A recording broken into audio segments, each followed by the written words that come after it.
Hello guys, good morning. So welcome back to my YouTube channel. This is Autoboyson. So mayroon tayong gagawin ngayon. Itong Kia Pride na bumabaha ng tubig sa loob ng sasakyan. So ano ba nung nagiging dahilan guys? So sundan nyo lang yung video guys kung anong nagiging dahilan. So makikita ninyo dyan guys sa ilalim ay nabulok na yung part na yan. Doon yan guys sa cowl top. So tapat yan ng gutter ng windshield. So dyan dumaan yung tubig kaya bumaha. So galing doon sa may windshield, dadalo yung tubig pababa, dyan pupunta. So pati na rin yung sa gutter. So yan yung ipipix natin ngayon guys. I-reseal natin muna yung windshield. So dahil ang silicone guys habang tumatagal ay nagiging malutong. Kita nyo yan sa corner na yan, nabulok. So sa singit-singit na yan, yan yung nagiging dahilan kung bakit bumabaha sa loob ng sasakyan. Lalo na pa ngayon pagpapasok na tag-ulan, yan yung mga sakit ng mga sasakyan. So ngayon lilinisin natin yan para kakapit ng husto yung silicone, dahil magre-reseal tayo ng windshield tsaka yung cladding. So kita nyo naman madumi at nabubulok na yung iba na yero or yung frame nya. So yan yung gagawin natin guys. Sundan nyo lang yung video kung paano natin ginawa na ma-reseal yan. So yun lang guys yung gagawin natin ngayon. At ipipix natin yung side mirror nya na naputol at saka yung itong bumabaha. So makikita nyo dito sa may kaliwa malinis pa siya, pero bandang kanan ay nabulok na. So para dun sa mga car owners, before na mangyari yan na nabulok na ng malaki, so pasilip nyo sa ilalim, baka mamaya may nag-uumpisa na nagumagapang na tubig at unti-unting kakain ng kalawang yun, kagaya nito. So yan yung side na bumabaha talaga guys. So yun, kagaya nito guys, naglalagay na tayo ng silicone, high temp to na silicone, all purpose.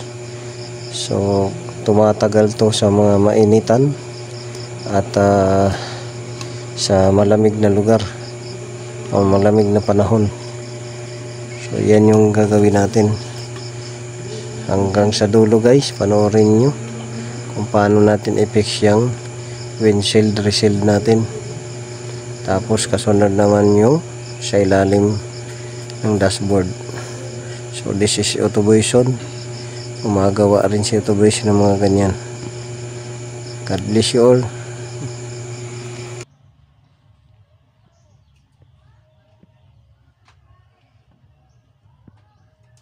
Bago ibalik ito,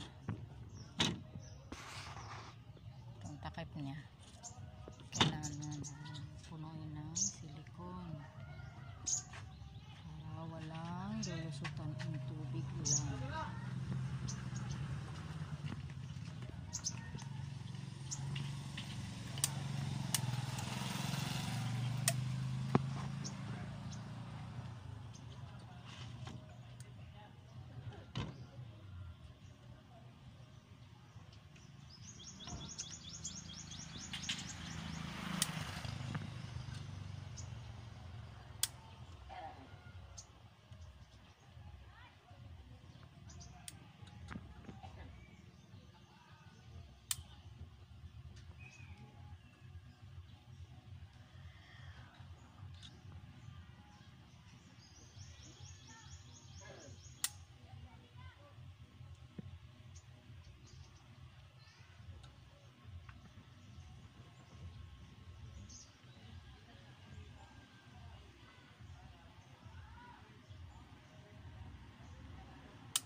So dito guys, yung gagawin natin dito ay itong butas na to, kalahating butas na yan, tatakpan natin yan ng aluminum para hindi siya pumunta doon sa loob yung tubig.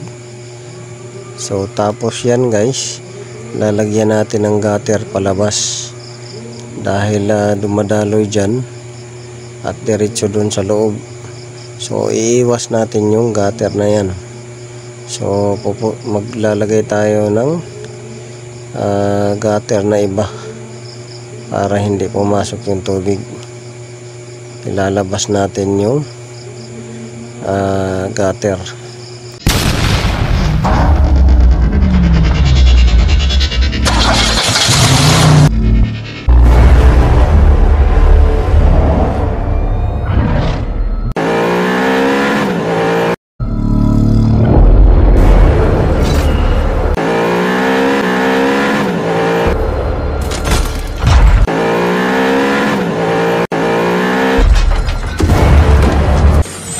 Make